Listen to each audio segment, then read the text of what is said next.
өнөөдрийн ихтгэлийн хүрээнд бол салбарын өнөөгийн нөхцөл байдал за үйлдвэрлэлийн одоо сорилт түүхийн эрчим хүч дэд үндсийн чиглэлд ямар үйлдвэрлэлүүдийн сорилтууд бий болж байгаа юм. За барилгын материалын чанар стандартын бас сорилт ямар стандарт тодорхойлж байна. За өсөлтөх чадварын боломжууд цаашдын чиг хандлага гэсэн сэдвээр ихтгэл мэдээлэл өгдөө. За энэ олон слайдууд явахын өмнө бол дотоодын барилгын материалын үйлдвэрлэл өөрөө ямар ач холбогдолтой вэ гэдгийг бид нар ярихгүй болохгүй. За барилгын материалын үйлдвэрлэл мэдээж валютын одоо гадагш урсгалыг бол багасгах, за ажлын байрыг бий болгох, за уул уурхаагаас хараад бус тогтвортой эдийн засгийг бүрдүүлэхэд чухал үүрэг гүйцэтгэдэг. За мөн тээвэрлэлийн зардал бүрж бүтээгдэхүүнийг тогтвортой байлгах, за чанар стандартыг ойлгох хянах боломжийг нээж өгдөгөөрөө дотоодын үйлдвэрлэл бол маш давуу талтай байдаг. За Монгол улсад өнөөдрийн байдлаар бол нийтдээ 5739 одоо барилгын материалын чиглэлийн аж ахуйн бий байгууллагууд ажиллаж явуулж байна. За үүнээс бол барилгын материалын үйлдвэрлэл эрхлэх тусгай зөвшөөрлөлтөөр 337 аж ахуйн бий байгууллага ажиллаж явуулж байна. За үүний гадна бол тусгай зөвшөөрлөлгүй, тохирлын гэрчлэгээгүй, технологийн зааваргүй бас маш олон аж ахуйн бий байгууллагууд ажиллаж явуулж байна. За энэ бол мэдээж одоо оргил үедээ 2012 оны үед бол барилгын салбарт 800 орчим барилгын материалын үйлдвэрлэлд үйл ажиллагаа явуулсан. Ийм судалгаа байдаг юм лээ. За ингээд энэ судалгаанаас ингээд хараад бол яагаад энэ тусгай зөвшөөрлөлтөй аж ахуйн байгууллагын тоо буурсан гэхлээр төрийн энэ хяналт шалгалтуудын үйл ажиллагаанд барилгын материалын эрхлэх тусгай зөвшөөрлийг нэг их шаардлагатай байсан. Тэгээд ингээд цаашлаад үзэхэд бол барилгын материалын үйлдвэрлэл эрхлэх тусгай зөвшөөрөл нь байх ёстой байх ёсгүй гэдэг одоо оршин бол хийсэн байдаг. За өнөөдрийн байдлаар бол бид нар дотооддоо 37 орчим хувийнхаа гол нийт төрөлхөө барилгын материалыг үйлдвэрлэж байна. За 63 орчим хувийг бол импортоор авч хангаж байна. За энд бас нэг судалгааг бас нэлээд хэдэн хоног тодорхой хэмжээнд хийж үзсэн. За эндээс харахад бол за бид нар яг гол нэр төрлийнхөө материалуудынхаа хэд орчим хувийг дотоодод үйлдвэрлэж байгаа, хэд орчим хувийг импортоор авч байгаа гэдэг ийм судалгаа гаргасан.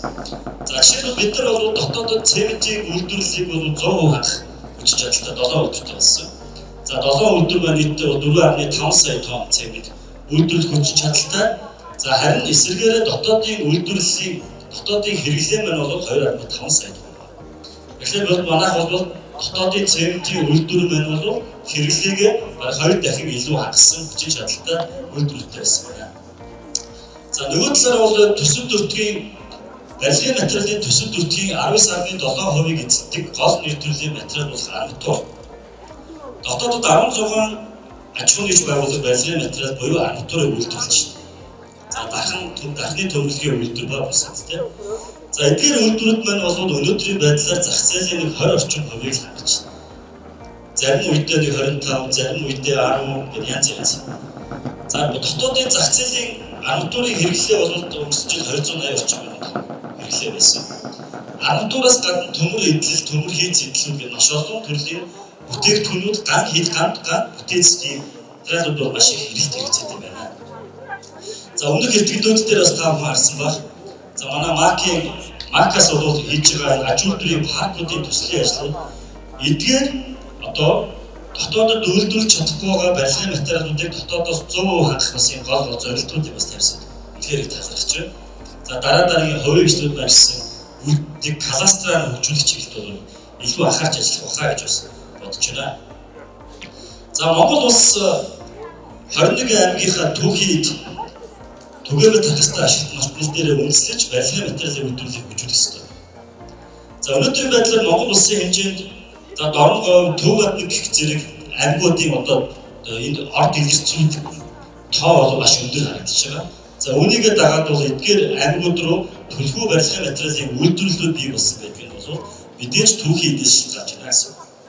За биднэрт ямар боломжууд байгаа вэ гэхээр эдгээр түүхийн эдүүдийн судалгааг бол бид нар салбарынхаа бол MCIS Go.cg гэдэг вебсайт дээр тавьсан байна. 21 аймгийн таны амьдарч байгаа аймгийн сумын ямар одоо түгээмэл тархацууд байдаг вэ гэдэг судалгааг дэлгэрэнгүй байдлаар харуулж өгч байгаа. Ингэснээрээ бол хөрөнгө оруулагчдыг за энэ тодорхой үйлдвэрлэлд хөрөнгө оруулах боломжуудыг бол нээж өгч байгаа гэсэн үйл ажиллагаа зохион болсон. За ингээд за таны түүхийн эдийн хамаарлуудтайгаа үндэслээд ямар аймагуудад барилгын материалын үйлдвэрүүд төлхөө хөгжиж байна гэдэг юм хамаарлыг гаргасан.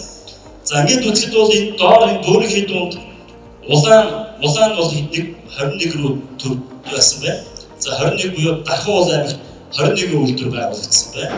За нөгөө талаас бол Баян Улгийн орхон Өөрөнгө Өмнө Гоор гэх мэт аймагуд руу барилгын материалын үйлдвэрлэлүүд илүү олдороо байгуулагдсан байна гэж.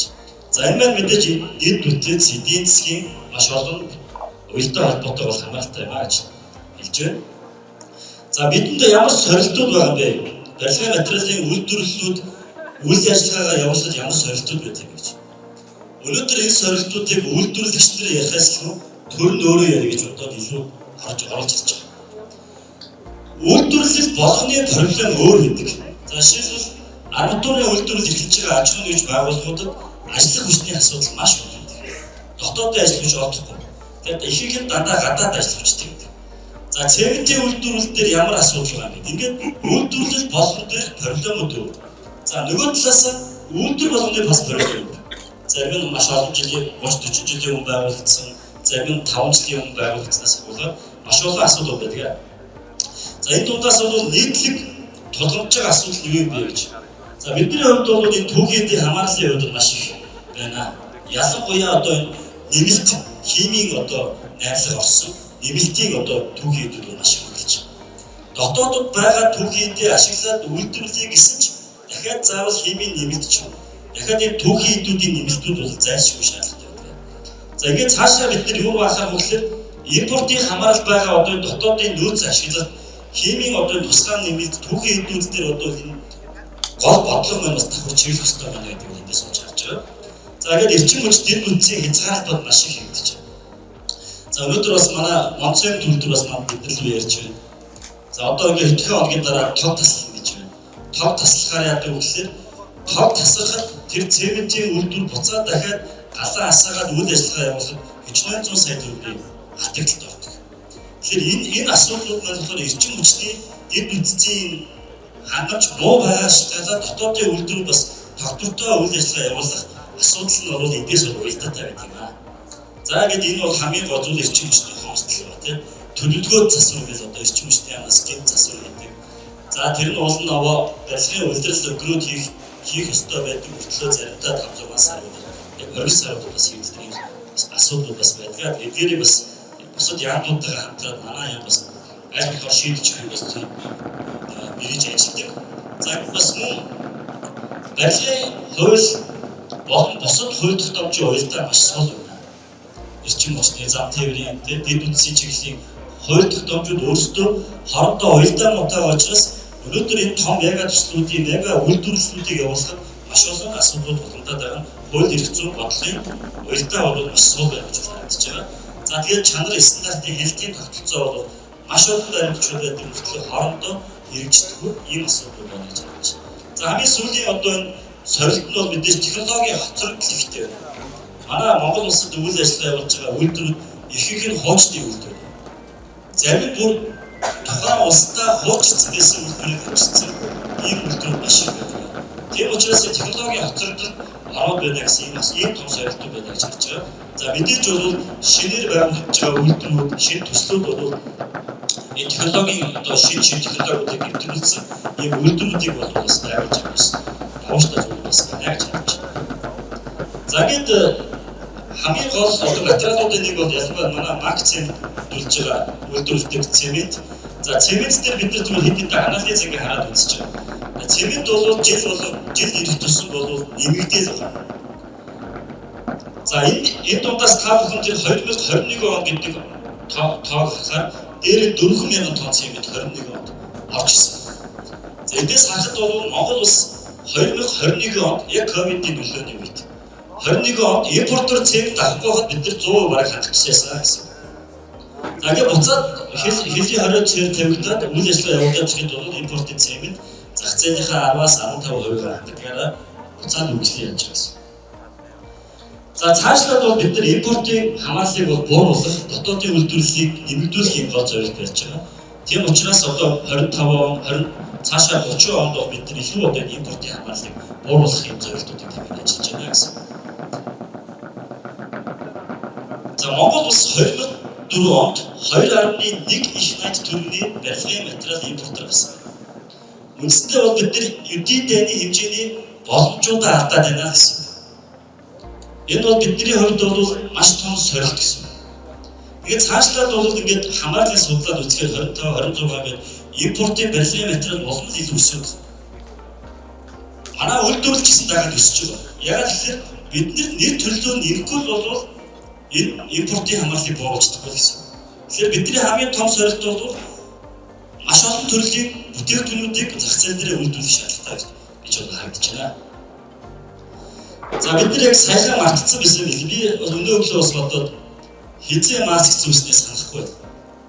Тэгсэн чинь саяхан маскнаас сансан юм шүү дээ. Амар хамж амар муутай болсон. Үндсэндээ Турк Сирийн газар хөдлөлтийн хамгийн гол асуудал юу байсан бэ?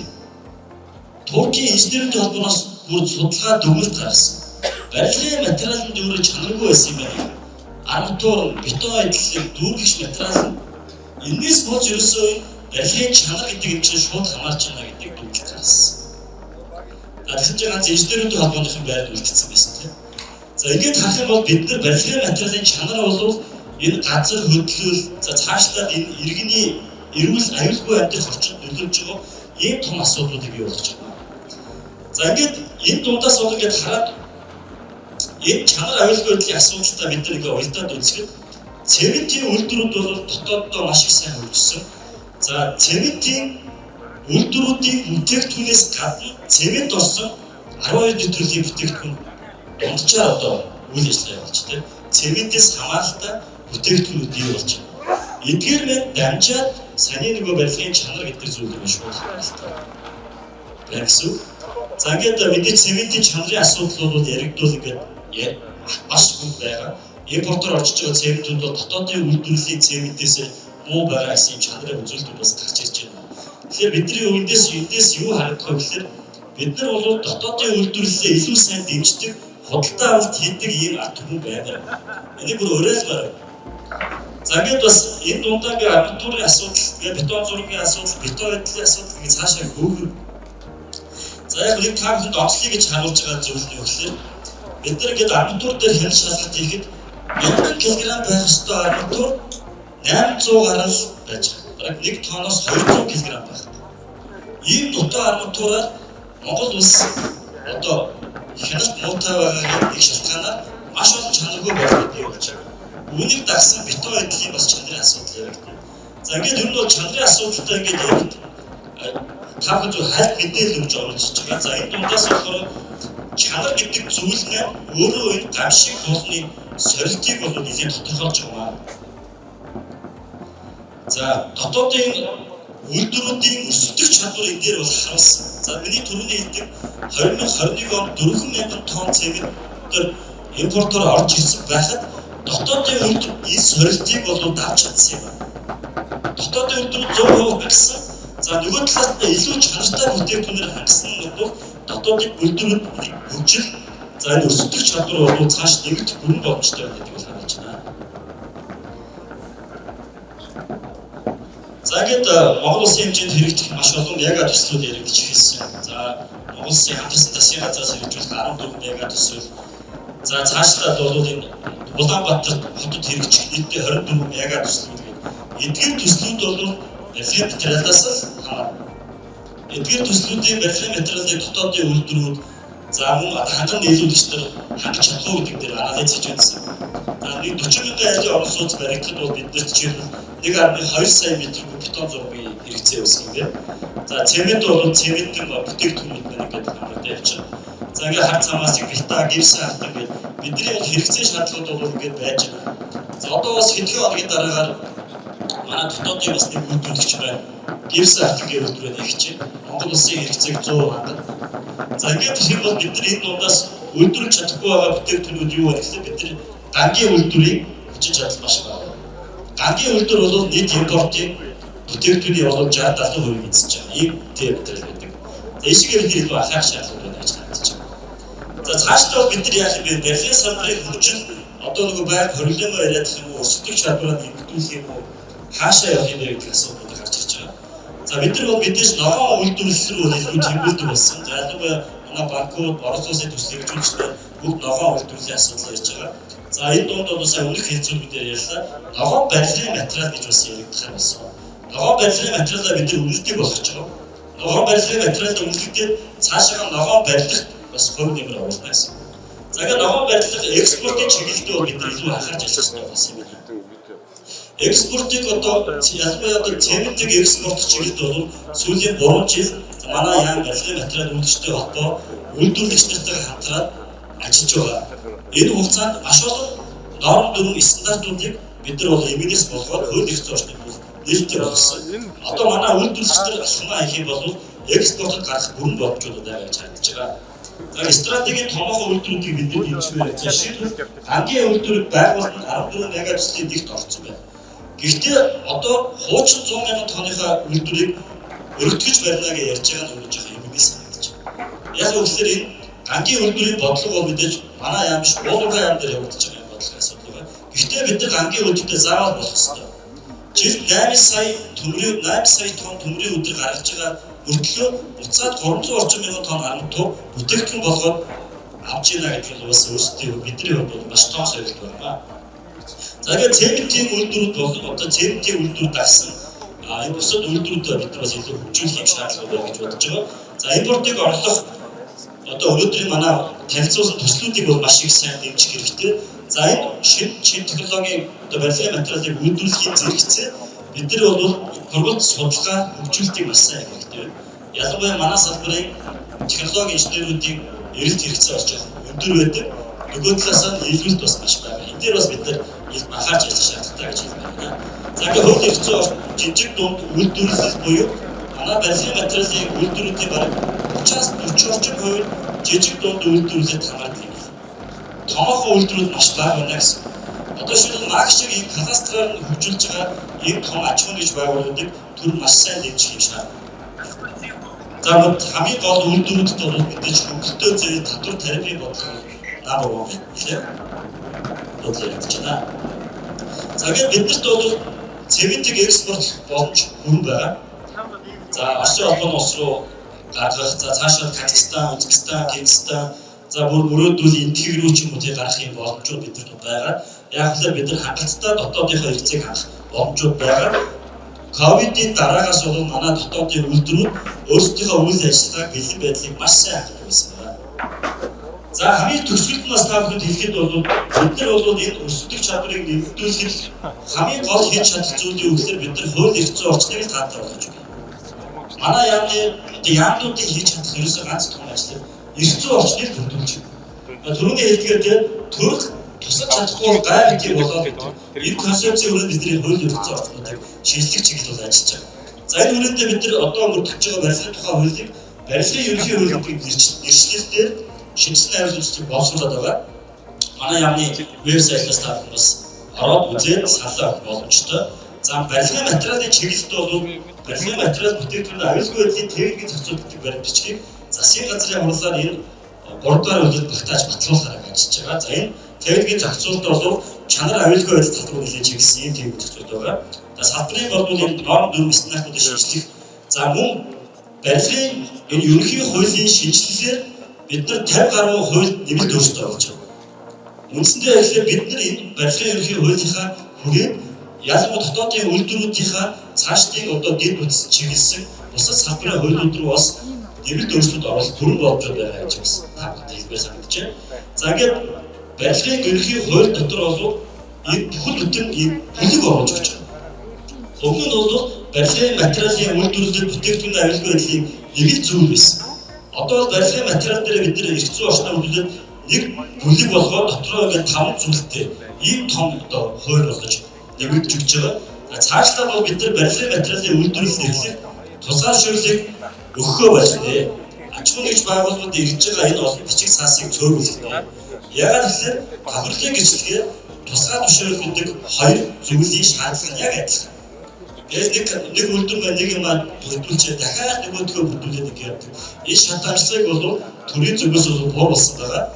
Одоо хуулийн өөрчлөлтөөс бид нар тусгай зөвшөөрлөж журмаа шинжилсэн. Тийм учраас та тохирлын гэрчлэгээтэй бол тусгай зөвшөөрлөө гэж өөрсдөө байлаа. Бүх энэ эрх зүйн орчин бүрдсэн байгаа. За ингээд бидний бас зорж байгаа нэг ажил болохоор импортоор орж байгаа бүх бараа материалуудыг болов барилгын материалыг баркодтой болгож нэвтрүүлэх хэрэгцээ орж байгаа бас энэ хуулийнхаа төсөлд оруулсан. За ингэснээр бол импортоор орж байгаа дотоодод үйлдвэрлэж байгаа бүх бараа бүтээгдэхүүнийхээ улс бүрийн шийдлийг хийх бүрэн боломжтой болно гэсэн. Таны төсөл дээр ямар компани үйлдвэрлэсэн, ямар компани нийлүүлсэн барилгын материал ашиглаж байгааг бид мэддэг болно. Энэ маш том мэдээлэл систем бас хийж байгаа. За ингээд бид нар бас энэ хуулийн дээр импортын одоо түүхийн эдийн татврын хөнгөлтийг бас олохыг зохицуулдаг гэж байна. За импортын барилгын материалын татврын хувь хэмжээг нэмэгдүүлэх ажлуудыг зохион байгуулж байгаа. За өнөөдрийн байдлаар цементийн импортын татвар бол 20% байгаа. За өнгөрсөн жилийн 5 сарын хугацаанд 20-с 5 болоод буцаад 10 сарын 1-ээс буцаад 20% шилжсэн ийм зохицуул хийдэг. За манай бодлогын хүрээнд бол ганцхан цемент биш 19 нэр төрлийн бүтээгдэхүүн импорт дотоодод үйлдвэрлэдэг бүтээгдэхүүн дээр 5-аас 20% хүртэл импортын татврыг нэмэгдүүлсэн байдаг. Энийг бол төдийлөн одоос аж ахуйн гэж баг мэддэггүй юм шиг байлаа. Гэхдээ энэ бол ийм зохицуулалт бас хийсэн байдаг шүү гэж бас хэлмээр байна. За ингээд та бүхэндээ бас анхаарал хандуулсан баярлалаа. Дотоодын барилгын материалын үйлдвэрлэлийг хөгжлийн төлөө одоо манай хувийн эвслийн маань гэж манлайлж өөрсдөө арга хэмжээ зохион байгуулж байгаа маш их баяртай байна. Та бүхнийхээ ажил үйлсэд өдрөөс өдөр амжилт хүсье. Баярлалаа.